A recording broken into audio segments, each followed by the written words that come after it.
To not waste so much time being angry and to forgive easier. I was always angry. I had my reasons. I had a really not so easy upbringing. My father struggled with alcoholism, and I could say my mother wasn't the best at choosing men in her life after they got divorced.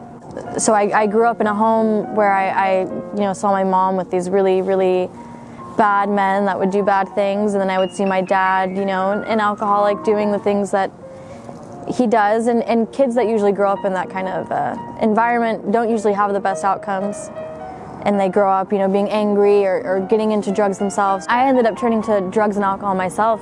I was a slave to these things, and I turned out to be exactly what I said I would never be, which was just like my dad. My dad was able to get help, and my mom was able to find her way as well. And people that I didn't know had reached out to help me, and I had accepted that help just like my parents had tried to do. They just gave me love and acceptance until I could give myself love and acceptance. And once I could do that, I was able to, heal my relationships with my family after they did their part. And here I am now. I was kicked out of high school, and now I go to university in Paris.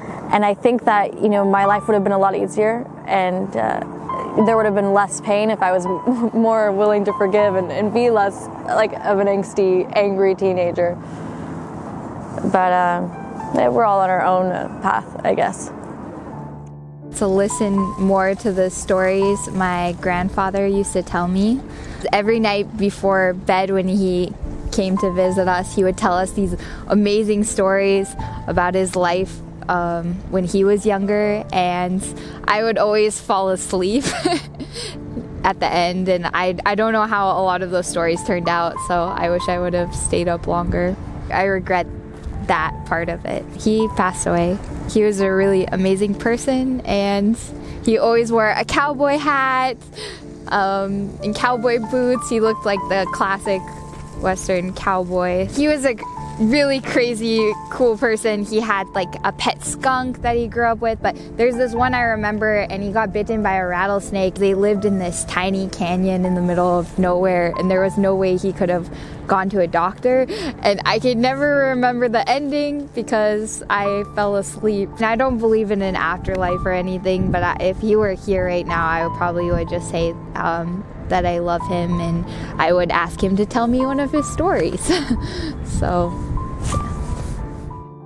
enjoy as much of the moment as you can. Maybe I would have enjoyed a bit more of, family that's not around, or times that sort of are linear in my head.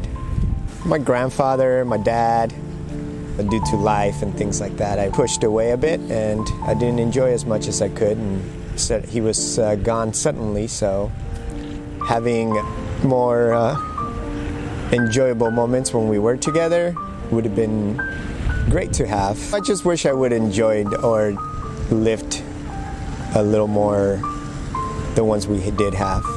Of course I wish he was around, but that's not a possibility.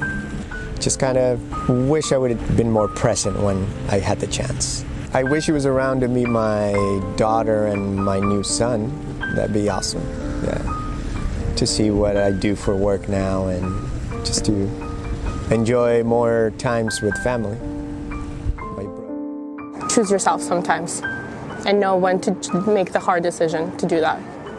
Mainly problem for people who are 18 or 20 and are in their first relationship or their first love. As much as you are used to it and you want to hold on and you think that it's going to work out, but you can see that it's not, take your time. Don't waste your years or months even, or weeks. It doesn't mean that you can't be with anyone, but you just have to sometimes choose yourself over your relationship that you will probably not save. Look past everything and make the hard decision. It will be very hard. You will be very sad for 2 months, 3 months, a year, and then you will see that things will work out. You will find someone else. You will move on, basically. Be more curious, be more daring. As a kid, I was very closed. I didn't really talk to that many people that much. I think it's scary once you grow up, once you become an adult. You can become very isolated. There's a bigger liberty when you're a kid. People won't judge you as much. And I would tell myself to be more confident, to not be afraid of people, try to talk more to all kinds of people, listen to their stories, ask them about what they're doing, or if they like it, what was their career, what are the advices that they would give me. We have this chance of being with people that are our peers, and it's very easy to connect with them.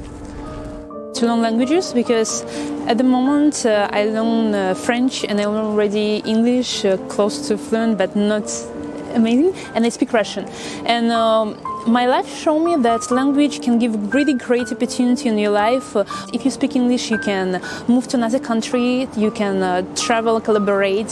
When I move in France, I understand that, okay, I want to work here with local people, but without language it's impossible. So I started to learn French, and now I feel better because I can understand them, I can understand the mental of person, I can understand what they feel, how they think, and I feel that I can become closer and closer. I can't, for example, meet my husband because he's French, and we start speaking English, and after we move to speak French. So without this, I can't move in Paris, can't change my life, can't be working for myself, can't working in fashion market at the moment because it's language.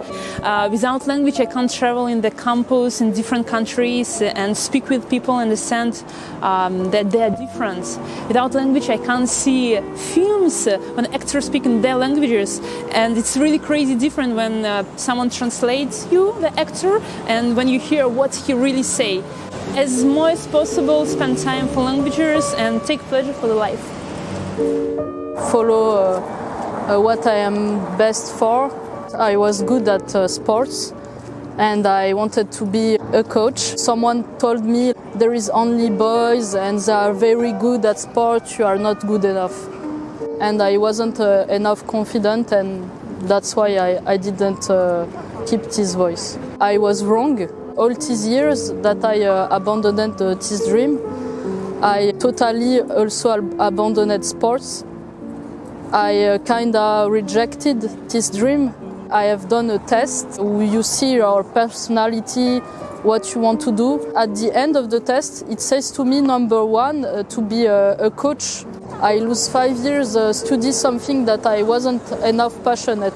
When I was comparing myself to other people in my class, I felt that I wasn't passionate like there was. It's very difficult time to find a job, and also a lot of things are closed. Everything that you play with other people like basketball, tennis, you can't do it because everything is closed now. I can't project myself.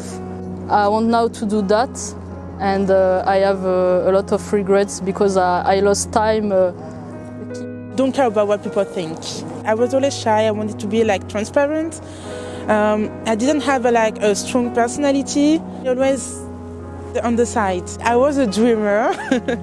So I'm a Disney Channel kiddo. So I always dream I wanted to be like the Disney Channel stars, you know, like Miley Cyrus, Demi Lovato, Selena Gomez. So I was looking after them always. Always. I wanted the same life, you know, to be in America, to have this high school, to be, you know, they all have different group and friends, and they are happy. I preferred my comfort zone, you know. I prefer to stay in my little world.